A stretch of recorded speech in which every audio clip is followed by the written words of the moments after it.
ada sekitar 37 juta umat manusia hidup berdampingan dengan penyakit AIDS, menjadikan penyakit ini sebagai pandemi terburuk sepanjang sejarah sampai dengan saat ini. Acquired Immune Deficiency Syndrome atau yang biasa kita kenal sebagai AIDS adalah penyakit yang mengganggu secara masif terhadap sistem imunitas tubuh manusia. Ini juga disebabkan oleh Human Immunodeficiency Virus atau yang biasa disebut dengan HIV, sebuah fase terakhir dalam terjangkitnya suatu tahap dalam penyebaran infeksi virus. HIV menyerang masuk ke dalam aliran darah dan menempel ke sel T atau sel CD4 yang menempel di permukaan sel-sel darah putih manusia. Sel CD4 beroperasi untuk melawan infeksi itu sendiri. Pertama, HIV menempel pada sel CD4 dan menggabungkannya menjadi satu. Lalu, HIV mengeluarkan bahan generiknya menjadi sel CD4 yang mana akan menyatu dengan sel DNA. Ini memungkinkan virus untuk menghasilkan lebih banyak protein HIV di dalam sel. Kemudian, protein tersebut dikemas dan dilepaskan untuk melawan sel CD4 yang lainnya. Beberapa ilmuwan menjelaskan bahwa HIV berasal dari Afrika Tengah. Para peneliti berhasil melacak asal-usul pandemi virus ini yang ternyata sudah ada dari tahun 1920 di kota Kinshasa yang kini menjadi bagian dari Republik Demokratik Kongo.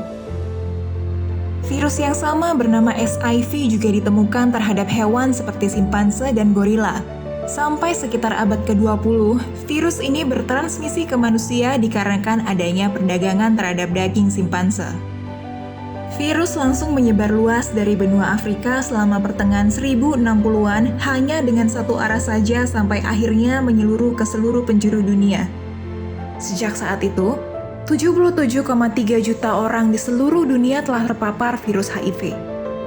Mayoritas individu yang terkena dampak tinggal di negara-negara dengan sumber daya yang sangat terbatas. Berbeda dengan kasus penyebaran di Indonesia yang cenderung fluktuatif, selama 11 tahun terakhir, jumlah kasus HIV di Indonesia mencapai puncaknya pada tahun 2019 sebanyak 50.282 kasus. Sedangkan kasus AIDS mengalami penurunan walau tidak signifikan dari kasus tertinggi yang mencapai 26.054 kasus sampai ke 7.036 kasus. Ditjen Pencegahan dan Pengendalian Penyakit atau P2P telah memberikan presentase HIV dan AIDS yang dilaporkan berdasarkan jenis kelamin per tahun 2019. Pada HIV dan AIDS, laki-laki telah mendominasi di angka 64,50% dan 68,60%.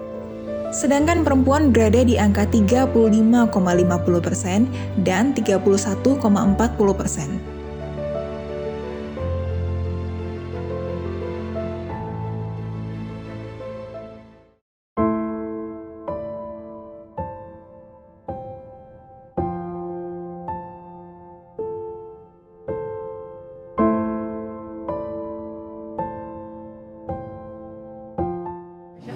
Hai Hypers, sekarang nih Delvia bersama dengan tim dari Hyper Peduli sudah berada di Kota Bogor. Nah, tujuan kita hari ini adalah mau ikut dalam acara bersama dengan anak-anak tangguh. Anak-anak tangguh ini sendiri merupakan anak-anak dari bimbingan KPA, di mana ini adalah Komisi Penanggulangan AIDS. Dan anak-anak tangguh ini terdiri dari beberapa anak yang terjangkit virus HIV dan juga anak-anak berkebutuhan khusus. Ini kayaknya Delvia dengar udah mulai ada musik-musik dan udah mau mulai. So, langsung aja ikut Delvia ke dalam yuk.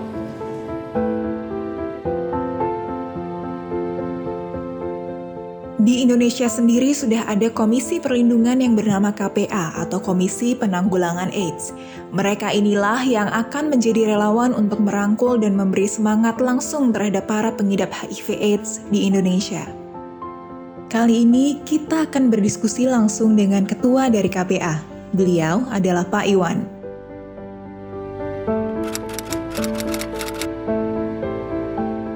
Jadi berawal, ini tahun 2005 awalnya kami bergerak di Komisi Penanggulangan AIDS awalnya. Gitu. Memang awalnya dari para penderita HIV yang berasal dari narkoba. Tapi perkembangan berikutnya di tahun 2012 ke sini, itu justru kita mendapatkan anak yang tiba-tiba karena dari orang tuanya kemudian ke anaknya, kemudian ibunya juga yang bukan sebagai pelaku juga dapat.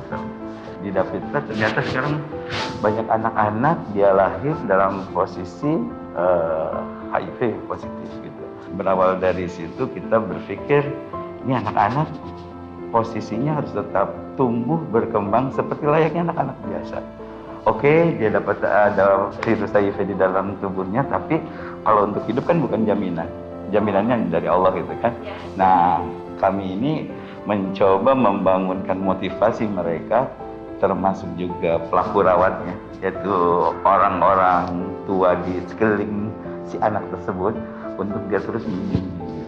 Kami ini hanyalah sebuah jembatan aja, menjembatani orang-orang yang peduli, menjembatani orang-orang yang punya empati untuk mensupport anak-anak itu dan pelaku rawatnya. Sampai sekarang akhirnya berkembang orang-orang yang ternyata di luar sana gitu, yang begitu luas gitu kan. Tanya cuma kita doang kan, ya Allah. Orang-orang sekitar aja gitu kan. Karena yang ngelolanya juga dia positif juga, ibu-ibu itu gitu. Jadi ibu-ibu yang positif, tapi dia punya keinginan udah deh gua aja gitu yang positif. Tapi saya bisa hidup juga, anak-anak juga saya harus jaga juga keadaan gitu. Dan mereka pendamping psikososial itu waktu itu kita sebutnya, mereka ini yang terus melakukan pembinaan kepada mereka, meyakinkan mereka untuk tetap minum obat supaya dia tetap sehat gitu kan. Kita lakukan home visit dimanapun dia berada, kita datangin, kita membuat mereka semangat lagi. Ya, dari lahir sampai dewasa ini mereka ada. Yang sekarang umur ada tadi anak usia 4 tahun. Yang aku itu ya. Yang kecil itu pakai baju putih ini ya. Nah itu kami dapat laporan dan temukan itu dalam posisi usia 3 bulan. Jadi dia lahir 3 bulan diperiksa dia sakit, ternyata dia positif. PR kami itu tadi ketika dewasa ini kami harus mencoba untuk melakukan pendekatan psikologis kepada anak yang tumbuh ini, karena mungkin dia akan bertanya, kok saya minum obat terus ya? Iya.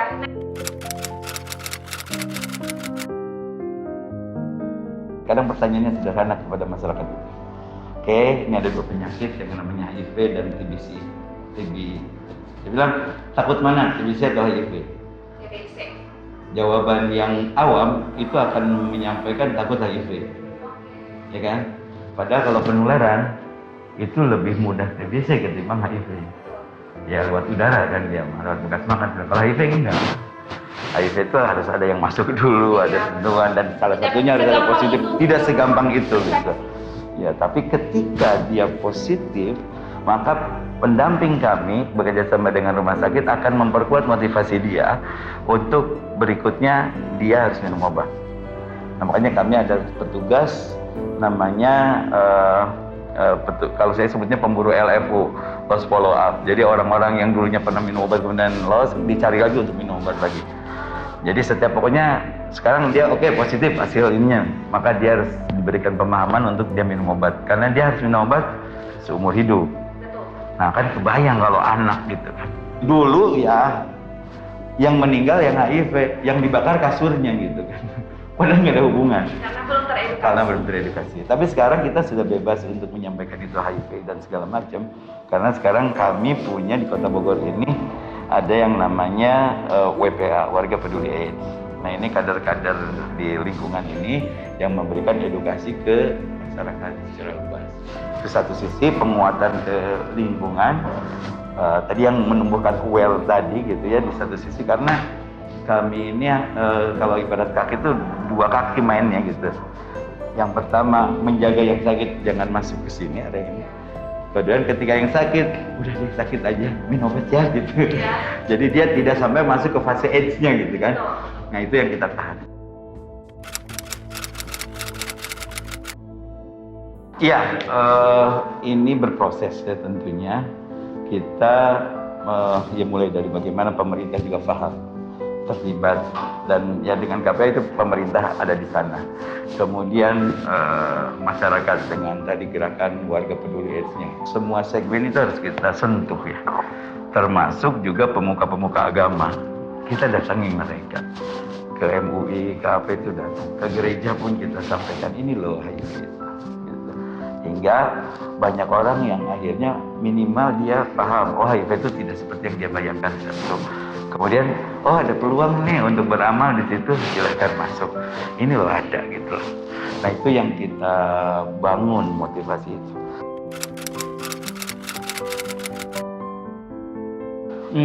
Ya ini memang nano-nano ya, maksudnya kami hanya berpikir begini, kalau soal hidup mati bukan kita yang menentukan. Jadi di situ soal surga dan neraka juga bukan karena latar belakangnya dan bukan kita yang menentukan. Saya hanya kadang mengajak diskusi teman-teman, di situ ada peluang amal ibadah. Minimal kita bersentuhan, minimal kita kasih senyum, minimal kita membelai atau gimana, itu bisa membagikan semuanya. Nah inilah yang kita, kalau kita nggak melakukan ini cuma bisanya nangis doang gitu kan, ya itu sedih segala macam. Itulah yang kita bangun hingga akhirnya tadi ada pendampingan, ada penguatan kepada ibunya, ada penguatan kepada anak dan segala macam, termasuk pemberdayaan, hingga akhirnya oh iya saya juga bisa, dan itu mungkin jadi amal soleh buat siapapun yang ada di situ yang mana. Jadi dengan cara seperti itu akhirnya, hei Pak ikut, alhamdulillah sih gitu.